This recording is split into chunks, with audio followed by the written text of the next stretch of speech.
Alors, on est dans le plus pur respect de l'environnement et ça nous arrange parce que tous les jours, dans cette émission, on aime bien parler d'initiatives justement qui vont dans ce sens. Et aujourd'hui, on accueille Clémentine Mossé. Vous allez voir pourquoi. Bonjour Clémentine. Bonjour. Merci d'être avec nous. Vous êtes la présidente d'une association que vous avez créée à Lyon avec Louis Perrin et qui s'appelle The Greener Good. Je le dis, j'essaie d'avoir un pas trop mauvais accent anglais.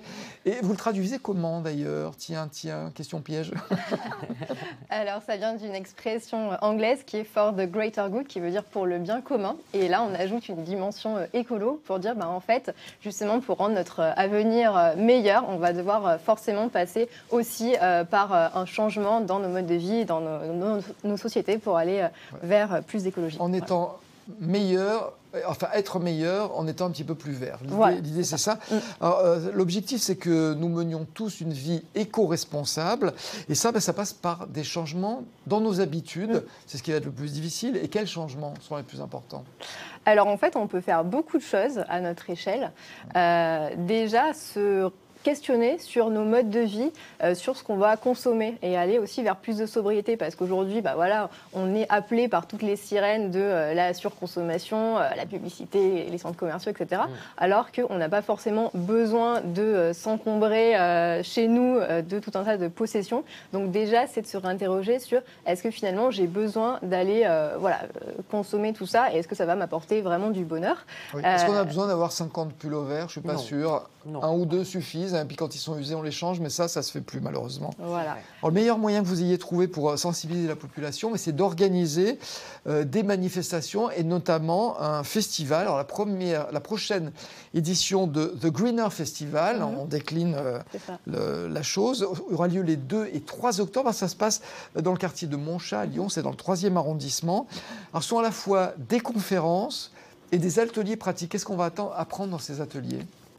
Alors l'idée, c'est à la fois de trouver une dose d'inspiration pour voir comment agir et aussi de mettre la main à la pâte. Donc on va avoir des ateliers cuisine, des ateliers pour apprendre à faire soi-même ses produits ménagers, ses cosmétiques. Sadia sera là pour les ateliers cuisine?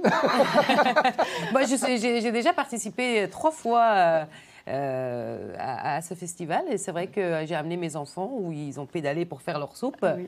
Et non, franchement, c'est moi. Donc atelier cuisine, on apprend à cuisiner sans gaspiller aussi? Voilà, par exemple, on apprend aussi à cuisiner des légumineuses, qui est une alternative aussi pour avoir plus de protéines d'origine végétale, par exemple. On va apprendre énormément de choses en fait dans tous les domaines de la vie quotidienne. Il y a beaucoup d'exposants aussi? On a plus de 80 exposants cette année. Pareil, on a énormément d'exposants locaux qui vont proposer des produits et des services éco-responsables. Donc ça va être des vêtements, des accessoires zéro déchet, des services. Mais aussi, on va avoir un espace spécial dédié à la transition professionnelle, puisque cette année, on a une thématique sur justement comment, comme Sadia, tu as pu le faire, mettre en fait son énergie et ses compétences au service de la transition écologique. Ouais. Alors, c'est vrai qu'on parle beaucoup du gaspillage d'énergie dû à l'utilisation des outils numériques. C'est vrai que ça consomme beaucoup. Quelles habitudes à ce niveau-là est-ce qu'on peut changer pour justement, et sans faire de sacrifices insurmontables, parce que c'est un peu là la difficulté? Alors sur le numérique, en fait, on peut jouer sur 2 aspects. Le premier, c'est le côté matériel. Donc éviter d'acheter à chaque fois le dernier smartphone à la mode, mais essayer de faire durer son matériel ou d'en acheter d'occasion, donc du reconditionné.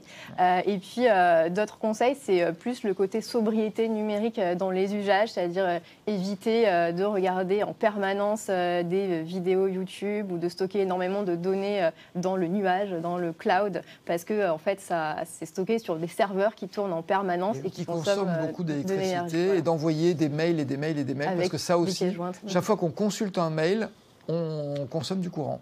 Aussi, voilà. Alors moi, j'ai vu une question posée dans un des ateliers interactifs. C'est « Mon job a-t-il du sens ?» Le mien en a. Eh bien, bien sûr, parce que vous mettez en lumière des personnes et des alternatives, oui, donc complètement. C'est vrai. Et pourquoi justement on a choisi cette thématique transition et vie professionnelle? Parce qu'aujourd'hui, il y a de plus en plus de personnes qui s'interrogent sur le sens de leur travail, qui se demandent si elles sont utiles, qui se demandent comment elles pourraient aussi contribuer à répondre aux enjeux écologiques dont on entend de plus en plus parler. Donc c'est pour ça effectivement qu'on a toute une programmation avec des ateliers et des conférences sur ce sujet. Donc les 2 et 3 octobre dans le quartier de Montchat à Lyon, dans le 3e arrondissement. Merci beaucoup.